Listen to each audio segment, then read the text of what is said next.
Welcome to Kenton's videos. Enjoy the video. In this video, I will show you how to make curry kulambu. We'll start by gathering all the necessary ingredients, ensuring you have everything ready for a smooth cooking process.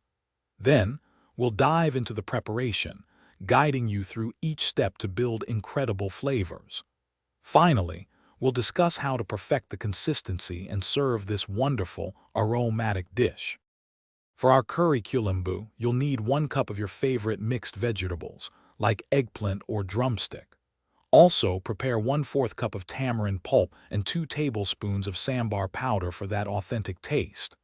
Don't forget 1/2 cup of grated coconut, 2 green chilies, and a pinch of asafoetida. Finally, have 1 teaspoon each of mustard and fenugreek seeds, plus fresh curry leaves. Let's begin cooking. First, heat 2 tablespoons of oil and temper with mustard seeds, fenugreek seeds, and curry leaves until fragrant. Next, add your chopped vegetables and sauté them for about 5 to 7 minutes until they are slightly tender. Then, stir in the tamarind pulp, sambar powder, and 1 cup of water, allowing it to simmer gently for 10 minutes. Now for the finishing touches.